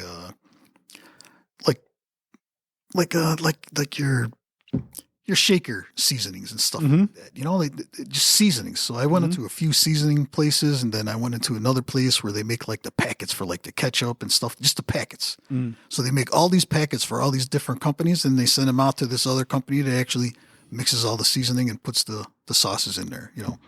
It's pretty interesting. I mean, we've ridden our bikes back in that industrial area before. I remember us going back there when Chase was around, and we rode through all those industrial buildings. But the stuff that you find in there, oh yeah, I can't believe what's going on. All the commercial and industrial things that are being created in that area. Oh, I was blown away, man. So just 3 miles away from here, which I didn't realize. Like Chase, who used to work here, he's an engineer. Yeah. So he was one of the kids from the Illinois Institute of Technology that followed me out here when I opened the bike shop. Right. He landed a gig working for an armored car manufacturer. That's he right. made armored cars. I remember. It was only like 3 miles away from here, like, hidden in one of these little industrial parks. And they were making like armored cars for like Shaws and, for shipping them off to foreign lands and stuff, like mine proof and, big, thick, bulletproof glass. Like and the royal family over there. And yeah. And like some of the stuff he couldn't tell me that they were working on, he'd signed like NDAs and stuff. And I'm like, come on, Chase. I'm like, I know. I'm like, come on, tell me. He's like, I can't, man. You can tell me. Come on. I'm like, you can tell me. I won't say anything on my podcast about it later on. It's for the Prince of Iran or the Prince of. But yeah, they were doing stuff for politicians and for a lot of foreign dignitaries. He said that's cool. Mm-hmm. They were just basically like armored vehicles, and sometimes they would get like Cadillac Escalades, and they were just for like outfitting them with like heavy duty, paneling and stuff. Yeah, and I believe it. I mean, it was really That thing probably weighs like 10,000 pounds. Mm-hmm. You know, some Special Cadillac. wheels Yeah. and tires and oversized stuff. And yeah, I mean, it was, that was pretty interesting. And I was like, really? Down the street? He's like, yeah. That's some cool shit. Mm-hmm. There's some cool stuff out there, man. Yeah, you just never, you never know. And there's like aerospace. There's people back there making stuff for NASA. You know, they make a bit or a piece. Well, you don't know. Yeah, Yeah, they you make have no clue. They bend the metal, the console for. I know somebody. We have a customer, and they're like, "Oh yeah, well, no, we make the panel for something that they were for NASA, Right. and you know they cut and bend the panels for something that they were making that NASA makes." I'm like, "Wow, really?" When I first started over there, they had this parking lot. This parking lot it's just huge. I think it was like an auction place at one time for vehicles, you know. There probably was like, I'm not even exaggerating, there was probably like 10,000 Ford, not the Escape, what's the other one above that one? The Explorer. bigger Explorers. Mm-hmm. There had to be about 10,000 of them over there, brand new from the factory, and they had to use this place to do these recall corrections on them before they went for sale, you know. Just seas of these things. Just as far as you can see, that's how many were there. Wow. And then one day I don't know how the hell they did it. They got rid of all of them. They were just gone within that week, all of them. You know, they must have made all those corrections that they had to make, and then they went wherever they went and Ship them off to the dealers, dude, right? yeah, all brand new. But they were all there. Wow. Like, what the shit, man? You know, they only used it for a little while just to make these corrections on these things. So they couldn't sell them like that, so they had to fix them. You know, but it was pretty impressive how they did it. Yeah, I mean they got their logistics down, right? I mean they know how to do all that stuff, so it's pretty interesting. It's interesting. But you know, they got a very big cycling path system out there. So I see a lot of people on bikes out there. Was it in Bolingbrook? Bolingbrook. Wow. Yeah. And there's some nice forest preserve areas back there where, there's paved paths, there's some gravel paths. There's, there's canoeing and stuff like that. You take out your kayaks and stuff like that right over there. I could never believe it. I never knew that this stuff was there. Is this north or south of I-55? This is west of 355. West of 355 and north or south of... So like Boughton Road. Okay, so north of 55, North of 55. west of 355. Yeah, I mean, you could... IKEA over there. There's an IKEA over there. I-55 in Boughton, that's pretty much where Bolingbrook starts. Okay, yeah. They call Route 53 Bolingbrook Road.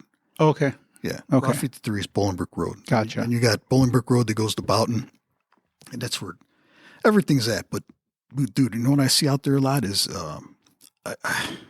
the amount of electric bicycles out there. I see them every day, and I always see the same people all the time, you know, but there's tons of them. There's tons of these things out there. Oh, yeah, it's our future. We got one right over to your left there. Yeah. There's one sitting right there, man. We got a dealer out there too, and he's got to be making a killing on these things because everybody has them. Is it electric bike dealer, specifically electric bikes, e-bikes? Yep, e-bikes. No, He doesn't look like he ever rode a bike before in his life, but he sells the e-bikes. Is there a type of e-bike that he sells, or I can't remember what brands he has, but he's got to be doing pretty good. he's like strictly e-bikes though? Strictly e-bikes. That's it. That's Just e-bikes. a model right now. Yeah. Those are very successful models. I've It's seen just to be an e-bike, don't mess with any of the regular bikes, just do e-bikes. And The thing is that those guys that have those e-bikes, or for those types, they're not cyclist guys at all. They're not bicycle people at all. Nope. They're just salesmen because a lot of them are just big. I don't want to, big, overweight, heavyweight. it's an dudes. appliance. You're selling like, that's why they're selling at Best Buy now. Yeah, it's like a novelty thing now, but they're everywhere. People are using them everywhere. And again, the amount of bicycle paths out there, man, you can ride just about anywhere in Bolingbrook, or to get wherever you want on a bicycle. And I see those a lot out there, and I see a lot of the little scooters. The little, I don't know if you call them scooters, the little two. Yeah. Scooters, You're just standing on them, you know. You're standing on them and riding them, and those are everywhere too. I just did a flat. Did a flat on one today, and I got an e-bike sitting there next to you right now. And I mean, it's if you're moving forward in the bike business in the in the next if you plan to stay in it for the next 10 years or, Right. you better get to terms with e-bikes. Yeah. Or not. I mean, I suppose you can be a shop that just does not want to touch them, but I just don't see I don't know how you do that Yeah. without, I don't know how you stay. You're you're kind of losing an opportunity, right? If you Yeah. I don't work on 'em? mean, you are, it's just too big of an opportunity to Because they're here to stay. not take advantage of. It's here. It's whether you like it or not, it's here. They're here to E-bikes are stay. here. Yeah. Whether they're pieces of crap or not, they're here. Well, they're here, and so there's different ways to tackle it. I think the whole e-bike world, like that thing is going to get sliced and diced. Yeah. So you've got e-bikes for transportation. So you got People are using them just to go to work. yeah, you have like the e-bike that's sitting there next to you right now. That guy has nothing to do with sport. It's all Transportation. DUI related and get to work. Wow. Right? Yeah. That's his main form of transport. That's what he uses to get to work. Like he needs it for his job, and he can't drive a car. And so that you have that guy, and he's going to ride that thing all winter long, and Going to dress up for winter and ride all winter. yeah, and so that's a segment of the world right now. And then you've got people that are. Then you have some people that want to go grocery shopping and use it for leisure, get out on the bike trails. Yeah, there's 3-wheeled ones out there. I see some elderly people out there, or people that have cognitive issues where they can't really ride a 2-wheeler. Yeah. Even electric 2-wheeler. Mm-hmm. So there's the 3-wheeler ones are out there too, Yeah. And I have several customers who are like on the verge of not being able to ride a 2-wheeler because they don't have the balance anymore. yeah. I've had already, there's a handful of customers who don't ride bikes, and they're no longer customers because they can't ride a bike anymore. Yeah. For whatever reason, they just got health reasons mostly, Yeah.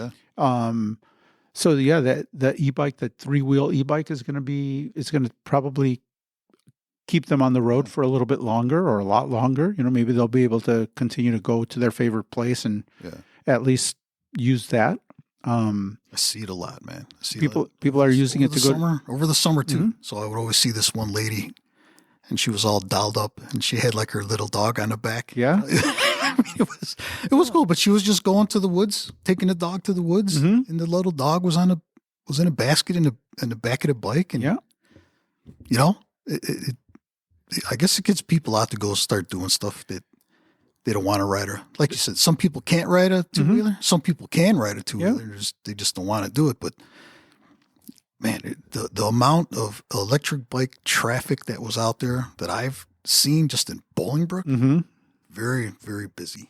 Yeah, and it's a good time for me personally. So I'm going to speak strictly for the shop. I don't whatever bike shop wants to do with their time and what every bike shop's a little different. So, but for us, like what I see is a lot of people that bought those cheap e-bikes, sub $1,000 ones, or at the department store, one of these things off of Amazon, where they just had horrible experiences with them. They liked it while it lasted. Yeah. So for the 18 months that thing worked, it was great, and they loved it. Yeah. But the thing has failed. It's going to cost them $700 to fix it, get a new motor, new wheel, new battery, and they're ready for a nicer one now. So now they're now they can't live without it. They gotta have it. They gotta have it. They realize what the downside is of buying a cheap one, and so they're ready to buy. In some cases, they're ready to buy maybe. If they can, they'll get the next step up, was maybe around $1,500. Yeah. Okay. But a lot of them are going to the $2,000 price range where they get something a little bit nicer. That's probably what this thing costs, right? This one probably costs that one's $2,000, $3,000 or whatever. That one's probably $1,500 because it's an off-brand one. Something nicer than something that's like a Specialized or something. Specialized. $5,000. Yeah, still a lot more than that. But they can get something like a Denago for $2,500. And at least that's a real e-bike company. Somewhere you're going to get support, and I can call somebody and someone's going to answer the phone. Like this company, I've been trying to get in touch with them for a week. They won't answer any emails. want nothing to do with you. Yeah, the poor guy is like, you know, What's wrong with it? he called me today. Is it electrical? It's electrical. It's a motor. It's probably a motor Yeah. or a controller. Okay. You know, I wish I knew more about them. You know, like I'm kind of stuck referring to YouTube videos. Yeah. So that's where we're at right now. I think a lot of bike shops are at right now. Like, where do I take any? You know, a lot of us are just running to YouTube and kind of learning on our own. Yeah. And we're starting to figure out that there are certain protocols, no matter what the e-bike is, that the bike company will have you run through and cycle through. Right. And there's some common issues amongst all of them that kind of give you a hint of where the problem's at, like in the rear motor. Okay. A lot of times the wiring gets pulled out of there. Like, Yeah. that's a common fault. But I'm to the point where if there was a local, like if the National Bicycle Dealers Association did like a class on Yeah. e-bike repair, like a 2-day thing where I can go learn a lot of the basics and things that I can and can't tackle in the shop, Right. I would probably go. Does the city have e-bike rentals? Do they rent e-bike? Yeah. Yeah. The divvies, there's a lot of Oh, the electric divvy, divvy that's right. bikes. Mm-hmm. Okay. Yeah. So in the city of Chicago, you can rent them. So they're probably servicing those, making repairs on those things all the time. They got, Well, it's run by a private company. oh, okay. So it's not the Yeah. city that does it. It's Divvy. it's a divvy. I don't know who runs it, but somebody, Yeah. you know, it's a program that's operated by somebody. So, Man. So yeah, no, it's I guess it's- it would be a lost opportunity to. it is. Well, I also see I see the counterpoint because right now I'm learning. Mhm. So I end up spending more time than in some cases, you know, I'm spending like with this bike, I've spent a lot of time on it. He's going to come pick, you know, if he said, I'm going to come pick it up, Yeah. what do I charge him for? You know, so I take it as a learning opportunity. So did I waste have I spent some time chasing down this company and trying to get info and looking at YouTube videos? I have. Do I charge him for that? Or is it just my own education? Yeah. At this time of the year, well, it's just my education. What I'm learning is, do I want to deal? You know, I'm like, do I want to? The more I learn about them, is like, do I want to deal with this? Is it worth my time and my money? Yeah. Anything that we tackle for the first few times, you're never making money right away. It's not till you do it 50 times and it becomes easy for you and it goes really fast that you make money. Yeah. But the first bunch of them, you know, technically, I guess you're losing money because it's taking up a lot of your time and you're not, you know, in some cases I mean, how do you charge someone for something and that you're giving back to them and saying, I couldn't fix it, but you owe me $100 for my time. You know what I mean? I suppose you could do it, but it's not great business. No, it wouldn't go over too well. It doesn't go over well. And I know places to do it. I know places that have a sign there like, just to look at it is $75. Just to look at it. Yeah. You know, like those like a car place does, right? Just it's, you know, do you do free estimates is a common question. Just to give you an estimate, it's $50 or $75. Yeah. Just to give you an You estimate. want me to look at it, tell you what's wrong with it, what I find on it? Yep. It's just to look at it. So, I mean, maybe I start imposing that. It's like $50 just to look at it because I know I'm going to have to Take shit apart and call people. open things. I'm going to have to look at 3 videos on YouTube. And that's if I can find out what the problem is, right? That's why if I can give them an answer of what it is. Right. In some cases, I'm like, I don't know what it is. I watched 4 videos and I still have no idea, but we can start ordering some parts and see if that fixes it.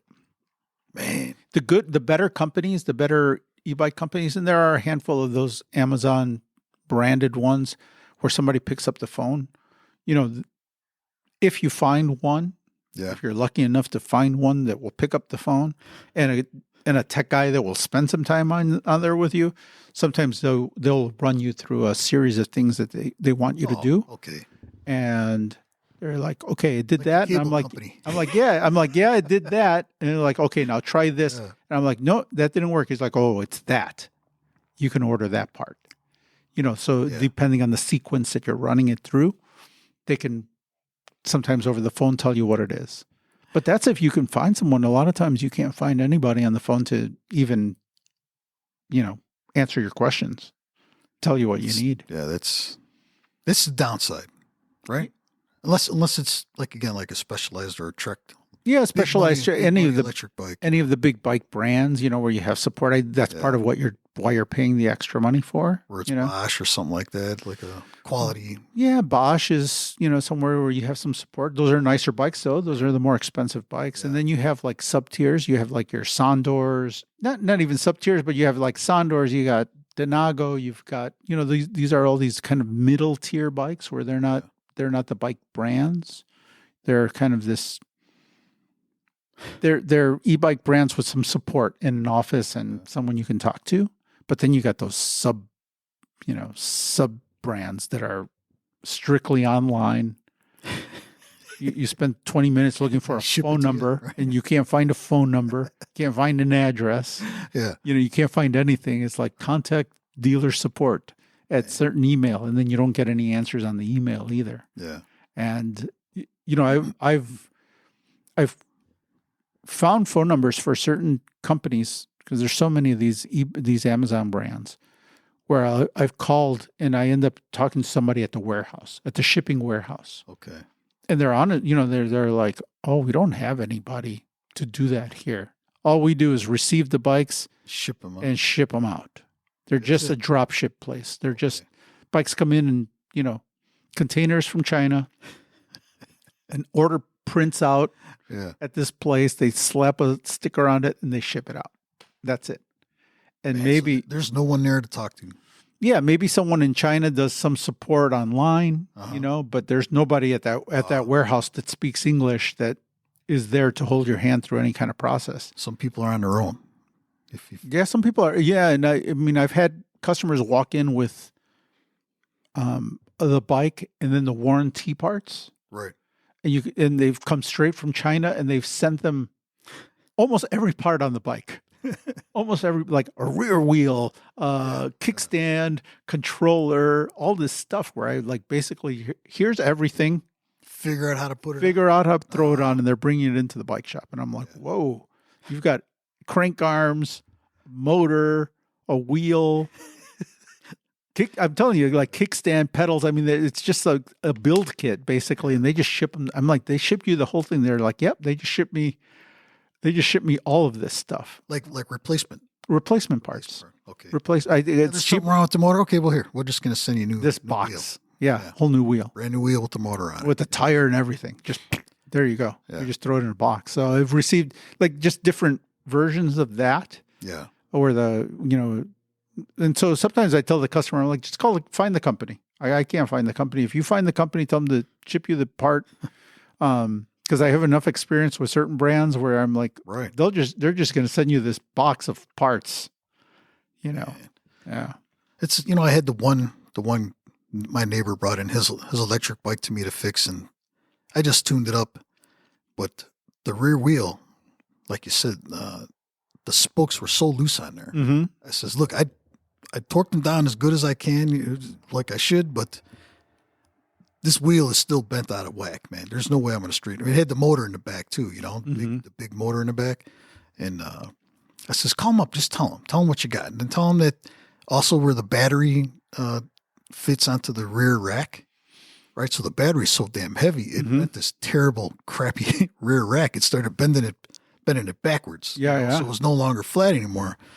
I says, you're hitting all these bumps, and this thing is just giving it up, man. You keep hitting these bumps, this battery's going to, dislodge or whatever, fall off, tear all the cables and all that stuff out of there. Yeah. Tell them this is bending too. Take pictures and tell them. And sure enough, man, they sent them new rack, new, all that. They sent them all that new, all that stuff new. Yeah. Yeah. That's what a lot of these companies will do. Yeah. Said, hey, thanks, Joe. I said, I don't think they do. I said, I didn't think they do that either, man. I'm surprised. But like you said, it's just cheaper for them to just send out a wheel. Yeah. I mean, for a lot of places, actually, like one of those things that I figured out kind of early on here was the, when people come in with a department store bike, like like a Walmart bike or something, and the wheels are all kind of trashed and stuff. I'm like, just take it back, get a new one, Take it right back, take the whole bike back. You could just walk that thing right into Walmart, and you're like, I want another one. And Wheels are jacked. yeah, the wheels are all jacked, and they just return the bike, and then you pull another bike off the rack, and people, Okay. yeah. And so you don't. I'm like, I'd have to charge you. I don't know. I have to charge you $75, $80. The bike only costs $109 or $119 or whatever it is you pay for it over there. I'm like, just take this whole thing back. Tell them to give you a fresh one. Dude. And sure enough, like I've had customers come drive straight back, drive straight to the Walmart, return it. And on the way back from the Walmart with the new bike, stop by and say, thanks for the tip. They gave me a brand new one. And I'm like, yeah, man, you get the receipt. It's just cheaper, right? Yeah. To them, it's not, they're not a bike shop. I'm going to charge you an arm and a leg. Yeah. I'm like Walmart. They don't repair bikes. Walmart doesn't repair bikes. They just return and give you a new one. And it'll be in the dumpster. They're not going to set it back. They're just going to throw all that stuff in the dumpster. Write it off or whatever. I don't know, however they process their returns, but they just they got a new one. Yeah.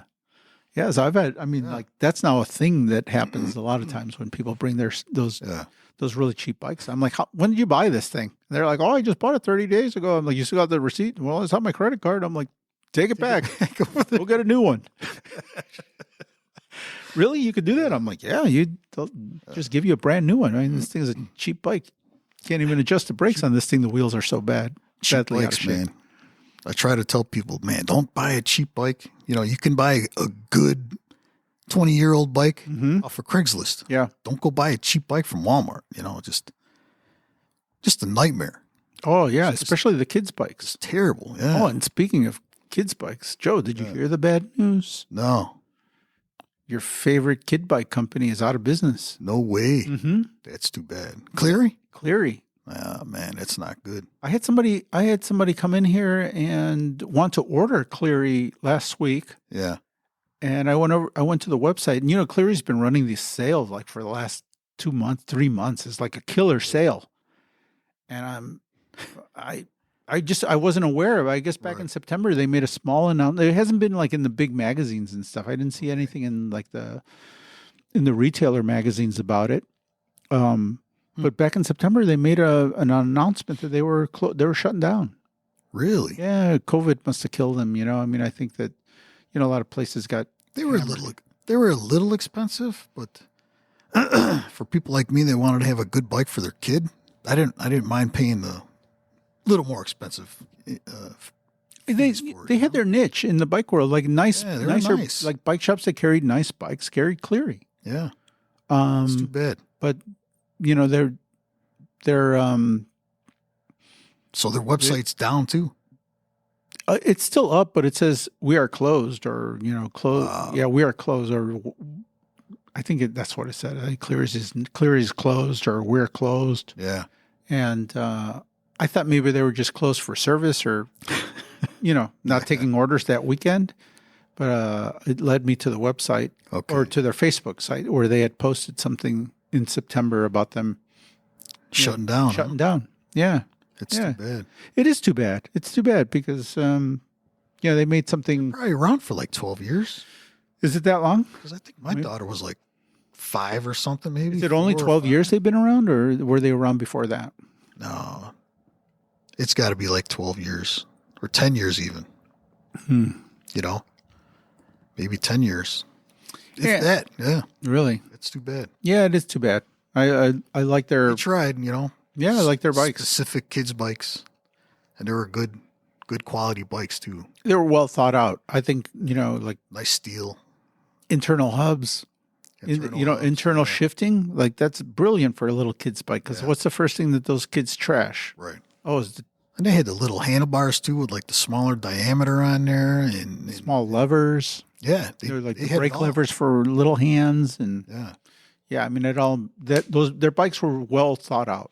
They were well thought out for little kids. That's too bad. But I always thought that Sturmey Archer hub on the back, it was like, I'm like, wow, this is perfect for them, right? Yeah, but kids always trash to derail your bike. Is like it's always getting bent up. It's always bent up because they're just dumping the bike. Yeah, and so those things are always trash, but with an internal. But the internal hub jacks the price of the bike up. Yeah, that's why it's $400 for a 20-inch bike. They probably had too much competition, man. You don't have people that you try to sell a parent a kid's bike that costs $400, $500, $600. Yeah. They They're look not at gonna- you like you're crazy. And it's hard to, I mean, it's hard unless you have the right customer. Mhm. It's hard to convince someone to spend that, honestly, Yeah. because, I didn't. you know, depending on how quickly your kid grows, Yeah. next spring, they're going to need a new bike. So if you're a bike enthusiast, Yeah. then you have no problem spending the money. And if you know, the way I would say it to people too is like, well, if you got two younger kids, To pass it down. it's going to pass. You're going to get a lot of use out of this because the next kid can ride that bike, and the next kid, Yeah. I'm like, buy a neutral color, and your kids are going to ride this thing for the next 5 years, 6 years, you know. So that made a lot of sense. Or hand it down to a cousin or a nephew or something, you know. Yeah. But it you know, and you have some well-off parents who just didn't mind spending that kind of money, or. I wasn't well off, but No. I knew that I wanted to. But you were a bike guy. I wanted her to learn on a good bike. You're a you bike know? guy. Yeah. You know, so you appreciate bikes. Yeah. You know, you don't have to be rich to buy a Cleary. It's just, you know, it's 2 or 3 times the amount of a cheap kid's It bike. had like nice 3-piece cranks on there, Mm-hmm. aluminum, you know, and It was like an adult bike size Steel? for a kid. light steel frame. Mm-hmm. So it was pretty rugged too. No, it was. I thought That's too bad. it was a really cool idea and cool concept. You know, it's hard to get people to spend that kind of money. You know, most people have trouble spending $600 on a bike for themselves. Right. Most adults, Right. you know. Go to Walmart and just pay $80. Yeah, I mean, we forget in this business that you know, for the average person, a $600 bike is still a ridiculous, like a crazy amount of money. Right. People in our industry see bikes, or normal people still see bikes as toys. Yeah. They still think of bikes as toys. You know, the general public. Yeah. Mostly You know, we- the whole thing with, because I wanted to get a good bike for my kid, but I also wanted something that was light because if she was 25 or 30 pounds at the time, Mm-hmm. a lot of the bikes that I looked at, you know, the ones with the nice fenders on them, they look like an old cruiser. You know, you kind of sit up with them, and it had a nice fancy paint job on it. Man, that thing probably weighed about 3/4 of the weight of her if it was 28 pounds. You know, Yeah. so it's almost like a 50-50 ratio to the bike weight to the kid's weight, Yeah. and it was hard for her to steer this, even on the training wheels. Mm-hmm. You know, it was hard for her to Well, get moving with it's- this thing. That was It's one heavy. of the selling points of the Clearys was that, you know, when you explain that to parents, Yeah. I'm like, how much do you weigh? And they're like, well, you know, whatever, 200 pounds. Yeah. I'm like, great. So this is when you get one of those Walmart bikes, it's like you riding 100-pound bike. Yeah. You know what I mean? It's like if you had to ride 100-pound bike, like, you know, you see you those imagine little that? kids. You see those little kids on the sidewalks where they're like they grab the bike with both hands and they're pulling with all their might just to straighten the bike out, right? Yeah. Just to pick it up off the ground and then hard. put their legs over it, and then they try, you know. It'd be like riding this electric bike without electric power. Mhm. It'd be a bitch, and that thing's probably only like 65. It's only 65 70 pounds. So imagine a 100-pound bike. Yeah, You know, it's like a motor. Half like your a- weight. Yeah, it's like man. Yeah. And you're a little kid and trying to do that. So and trying to learn how to ride with 2 wheels. I try to find the lightest bike that I can get Mhm. with the best, you know, for the better bang parts with the nice hubs on there. They had pretty good hubs on there. They were all free ball hubs on there, but they were nice. You could adjust them and make them roll pretty nice, you know. Mhm.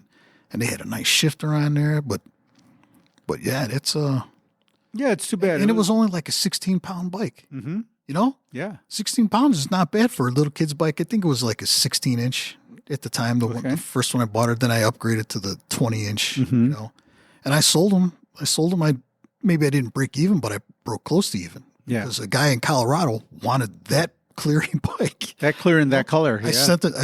shipped it to Colorado. Okay. You know, and I pay for all the shipping job, do all this. I just couldn't find that orange color he wanted. But yeah, I want this Clear bike. I says, dude, I'm going to send you the extra parts because Cleary sent me some extra handlebars, like riser handlebars too. Okay. Yeah, it's too bad. I'm sad to hear that. Yeah. Yeah. It was a bummer. I thought about you. My daughter loved it, and they even put her on like on their Facebook page. Oh, okay. When she was riding, you know, Yeah. she first started riding 2 wheels. That's what she's first rode on without any of the training wheels on it. You know, we went to the park to the baseball diamond, and she just loved riding on that sand, that baseball diamond sand. Yeah. You know? And you could see the tracks leaving everywhere. It made for pretty cool pictures, you know. But that's all she liked to do. All right, let's go to the baseball diamond. Let's go ride over there, you know.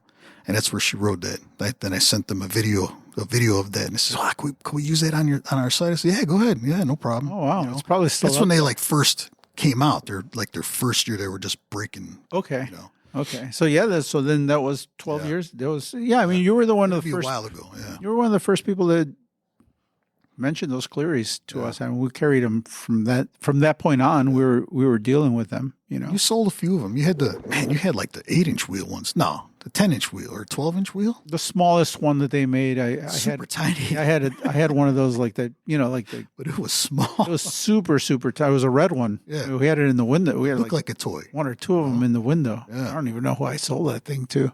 You sold it to one of this girl that I'm friends with on Facebook now. Oh, okay. But she was, I don't know, she's Filipino too. And, Okay. And you sold it to her for Okay. her son. And I Okay. remember because I said, yeah, Cleary bikes are great. You know, he's going to love the Cleary bike, you know. Came over here and bought that. She bought that. Yeah. Okay. So I've been friends with her ever since on there, just from the Clearys. Gotcha. You know? And I sold a bunch of the 24s, like, you know, the nicer mountain bike ones, you Yeah. know, because I had a couple here, and because we got avid cyclists in here, you know, avid mountain bikers, Yeah. they didn't mind throwing down, you know, $700 or whatever. They weren't cheap. The 24, but they were really nice. They were really nice steel. Yeah. They looked like retro-y mountain bikes, you know. They weren't shiny. They were like flat. Yeah, flat colors. matte. Yeah, I mean, they were Matte, yeah. really cool bikes. Really cool bikes. So That's too bad. yeah, it is. It is. You know, I think we're still due for like some companies to close down in the next year. No kidding. Yeah, I think so. I think you're going to see some brands that you're very familiar with in the bike industry shutting down over the next All year City? or so. All City shut down. I think it All was City, this yeah. year. All City's gone. You know, I mean, All City's gone. There. It was a big surprise to a lot of people that I see on the Reddit, Mhm. you know, stuff like that. It was just a big surprise with them shutting down. I think nobody could really believe it because their product was pretty nice. Maybe they weren't selling enough of it, but nice steel bikes, you know. You know, they were one of those bike shops that were popular in bike shops, popular amongst bike shop people, Okay. but not popular amongst the general public at all. Like, Really? Yeah. no, like it's hard enough to sell a Surly to someone in the general public. Like Yeah. most people don't know Surly. Like Okay. we sell Surly here, and I have normal people, like what I call the general public walking in here. Some of them have never even heard of Cannondale, Okay. right? Yeah. But then a Surly, they're like, Surly? What's that? So now imagine All City, a steel bike, All City. Yeah. another steel bike. Like it, for me, it was a very difficult brand to wrap my head around. Yeah. Yeah, for bike nerds, great. For bike shop people, great. Right. But to the general public, how did you sell an All City, right? Versus a Surly that was $300 or $400 cheaper. It Yeah. pretty much did the same thing, Yeah. right? Yeah. Surly's hard enough to sell to the average person. Someone that doesn't know what it is. So someone who doesn't know it, a steel gravel bike. Now try to sell them something that costs $400 more, does exactly what that one does. Oh, it has a nicer paint job and Fancier paint. Yeah. and lugs. It's got lugs. See, it's got lugs. This one doesn't have lugs. And so, like, I got it. I know people who have one. Ryan, who used to work here, loved All City, but it was a bike shop guy. The people that I know that liked All City were all bike shop guys or heavily influenced by a guy who worked in a bike shop who said, you got to get it, but not, I didn't have any normal. So they're still kind of like little boutique-y. Yeah, I think they were just Special super brand. niche. Yeah. Noticed that it was one of the early casualties in the world of QBP. Right. When they started tightening the belt, they're like, you're out, like this has always been kind of a passion project, or I don't know why we did this. It was just a brand that was there. I don't think it was ever there for. It was a huge moneymaker for them ever, and it was the first one that they cut loose. Well, I mean, they stopped doing that thing pretty quickly. I guess they've been pretty good with Surly. I used to love Surly bikes, man. I had a few of them, I had more than a few of them when I had one of the first fat bikes when I brought here like 20. That was 2011, dude. That was a salsa long time You ago. brought the muck. The Muckluck was the first one that we saw. Yeah, the Muckluck too. Mm-hmm. And they used to make a lot of steel bikes. Remember, they made a whole lot of steel bikes, like the Fargo and Salsa. Yeah, Salsa did. Mm-hmm. They made a lot of nice steel bikes too, man. But now, I mean, I don't know. They're on their gravel racer stuff a lot, and now they're doing a lot of carbon now. They kind of got away from steel or the nice shaped aluminum stuff like that, which is to me, I'm not a big carbon guy unless it's probably like a race bike. Mm-hmm. But they kind of lost. They kind of lost that little niche that they had with the steel bikes, because Salsa was just that name brand that was like kick ass. People still have their first Fargo, from when they first came out. I think they had to differentiate themselves a little bit from Surly because there was a lot. There's a lot of there was some crossover there with Surly. They're sister brands, right? I mean, those guys basically sit in the next booth over at the QBP, facility. They're all kind of on the same floor. One's in one corner, one's in the other corner. Yeah. And I'm sure there was, probably a need to differentiate themselves a little bit more. Yeah. Because there was, like you said, I've got an a la carte. I got one of the a la cartes right over mine. And then they had the spear. Was it the spearfish? There was a steel. That was the steel hardtail. No, spearfish was aluminum. So which one was the steel hardtail? I sold it in here when I first opened. It was like red and green and I forgot. Yeah. But they made a really pretty steel hardtail mountain bike. Right. El Mariachi. Yeah. It was a beautiful bike. I'd still sell. I'd sell it to this day if they still had it in their catalog. They still sell pretty well on the resale. Yeah. If they had that bike, I would still sell that bike. Yeah. Like I'd have it in. That's like one bike I would have in the shop, because for the money and for what it was, like nobody really makes anything like that. They still make a mountain bike. They still have something, but not like a cross country bike like that. 29. Right. Yeah, they still make the bikes, and they still make the fat bikes too. Mm-hmm. But a lot of it's all aluminum, right? I see it now, and now they're like at REI. I don't know if they're still at REI now, but they were like last year. Or some stores, if they're fading out. Yeah, REI. Not every store does. At least because I'm still a salsa dealer. Not every REI did salsa.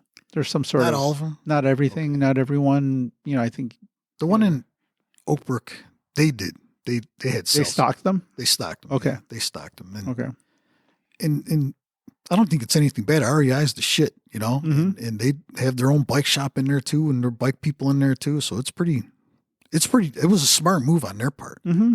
But then they started going to carbon, and again, I don't have a whole lot against carbon, but what I didn't like about their product was that they went the China route, mm-hmm. So it just kind of irks me when they went the China route, because I know they're doing it for cost savings. Yeah, well, I get it. You know what? Part of it is cost, Joe. Yeah, but a lot of it also, in I learned this hanging out at some of the bike shows. Yeah, that the expertise is there. You know what I mean? Like, there's nobody else in the world that does it as well as they do, because they're the only ones they've been doing it the longest, and they're the only ones that do it in mass. In a factory setting, mass production. Yep. And so it's like you have, you had Parley, or, you had a couple of carbon fiber custom builders here. You've got around the world, you have a few places where they make carbon fiber stuff, but nobody does it in the mass quantities that the Chinese do it. You know, Taiwan, I guess they're making some stuff in Taiwan, but Now, if it was Taiwan, I'd be fine. Mhm. But it's not Taiwan. Yeah.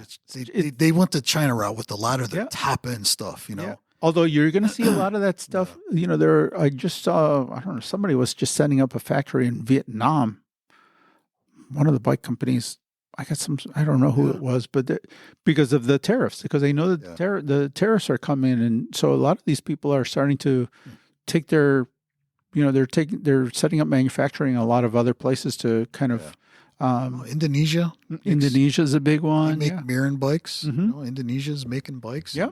That wouldn't be, you know, I'm looking to see when they put plants up in Mexico Yeah. and they start making bikes in Mexico. That's where I think is, let's see if that happens. Because at some point you have to start factoring in shipping and the cost, right? Because if you're able to go down to, you know, get something out of, you know, just south of Texas and bring it up here, it's got to be a lot cheap, you know. Yeah. At some point that stuff's going to, between tariffs and shipping and all the rest, I Right. think things are going to start leveling out. I wonder if we ever get back to seeing, or if we'll ever see bike companies, you know, set up along the border there in Mexico. It'd be interesting. They probably will. I wouldn't doubt it. Mm-hmm. Because you're right. The tariffs, Yeah, but shipping. there's a lot of talk about packaging. that, tariffs and then the shipping and the time frame, you know, for like getting stuff, you know, because Right. you know, the supply chain has been, that's like a really big thing moving into the future, whether we're going to be able to get stuff, all the instability around the world and the shipping lanes and all the rest that's going on, you know, we'll see. Yeah. We'll see what's going on. But it does seem like a lot of companies, at least some of the more forward-thinking companies, or the ones that are able to do it, are starting to diversify their production, you know, where their factories are located. You know? Now people are scrambling to try and set places up to avoid that. It's too bad they can't make it here and make a profit. But, you know, remember Detroit bikes? Remember Detroit bikes? Yeah. They're gone too, man. They're closed down too. And It's just too expensive here, man. And, you know, the they're labor cool. rates. I mean, the stuff is cool, but if you can get it cheaper and in some cases even better quality, from other places, then it's hard to justify spending 4 times, 5 times as much on that thing, you know? And so it's really, you know, it's hard. And I'm not saying like made in USA is the best shit either. You know, there's some crap made in USA. There's a lot, you know? there's a lot of bad stuff. But there's some very good, I don't want to call them artisan, like just craftsmen, like welders, you know? But you know, like when Rivendell goes to visit their frame builder. I forgot what company that they use, but it's a very popular company in Taiwan that they use to build these frames. And these guys are just incredible frame builders, man. In Taiwan, man, it's a pretty cool setup. Well, those guys, I mean, and that's why, you know, kind of going back to the China thing is like, they got them there too. Yeah. Those are the guys that are doing it all day long. Yeah. You know, and I've talked to bike builders before, and you probably look on YouTube and look at, you know, watch a couple of videos. I think the guy from the Path Less Pedaled, he interviewed one of the bike builders, and he's like, God, those dudes in China, man. He's like, those dudes, they outweld me any time of the day. He's like, yeah, maybe I can get one as nice as, you know, as one of those welders does. But that guy is all day long banging them out. Like 100, and I forgot, you know, he was saying, you know, how many this one guy, you know, the average welder there can weld together versus what he could weld together in a day. You know, he's like, it's crazy. I spent the day there, man. Dude, like whipped through 6 of them or whatever the number was, and you know, it'd take me a day to do that. You know, and just because they're so fast and efficient and but they got their different departments. Like we'll call them departments. The one area miters all the tubes, right? Yeah. And then the other area expands the tubes for the head tubes or whatever like that. They form the tubes. They have all the machinery, And then the other person sets it up in the what do you call it? The frame. The jig. Yeah, the jig. You know, and then the welder comes and He just kicking bangs it ass, out. Yeah. kicking ass. Yeah, and they have a lot of specialty tools that save a lot of time. And So I mean, they got the people down, they got the production down, and how to do it. You Yep. know what we're making this week. And it's not that it's not, at some point we had that here, right here in Chicago with Schwinn. Yeah, We had that set up they here. had women over there welding. Oh yeah, yeah, And yeah. I Schwinn, mean, there was a lot of that going on here, but we gave all that up a while ago, and we don't times do have that changed. anymore. Yeah, So. times have changed drastically. And speaking of time, Joe, I think that I think our time is up here, It's late, man. and just Another good shop talk. it's good. It like this time of the year, I have a little extra time to hang out at the bike shop, and Yeah, I'm not as tired of talking about bikes It's at not the end the of the summer. day in the summertime, man. And the last thing I want to do is stick around and work and talk about bikes more. But Yeah. at this time of the year, we're starting to, it's slowing down enough, and it's nice to catch up on some things, and yeah. but it's good. It's good. I'm happy you were able to join us Yeah. again. That was another good cycling conversation. I think so. For the most part, it was entertaining. I think so. Yeah, and I'm just trying to post a little bit more often and start getting our groove again, because there was a time where we were posting like every 2 weeks, and Oh, no kidding. Yeah. I think at the beginning we were doing it a little bit more often, and then schedules change and work gets in the way. Life gets in the way, and Mhm. at least right now, well, we can take advantage of it, and there's some time. I just Yeah. want to keep getting some of these up. So Do you still have a lot of your listeners going? Or I hope a so. lot of people. Can you tell like where they're located and all that stuff still? Or not? Yeah, no, I mean you can see the information, and and there's that's cool. there's definitely. I think there's people out there. You know what? Write us, because I don't know if there's people. I know that there's people downloading the podcast and Yeah. stuff, but you can write us at. It's mail. It's simple. You can email us at mail@bikeshopsociety.com. Mail@bikeshopsociety.com. Email us. Let us know what you're thinking, what you're doing. If you like us, if you don't like us, especially if you don't like us. Yeah, that'd be pretty good. I want to know if you don't like us. I want to be liked, Yeah.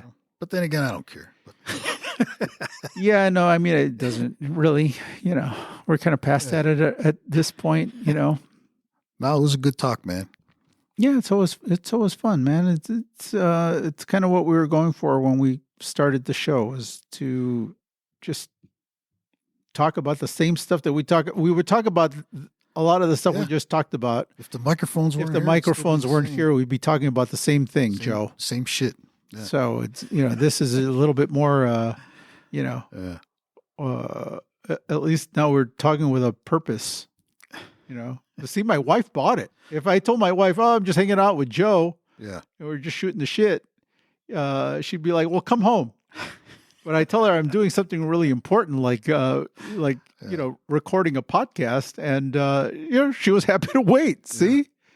She wanted to get off the phone. Yeah. So, hold on a second. I'm trying to find something, Joe, so we can go out and with a bang. Let's see. Well, you got the applause button there. Nah, something better than the applause button. Let's do this one. Oh, there we go. Yeah. We rarely get to talk this one. That's the closing out song. This is the closing out song. Very nice. All right, everybody. Have a good night. Have a good night. Have a good night or a good day. Maybe you're in there. You're right. Yeah. Maybe you're taking a shower. See you later. Adios.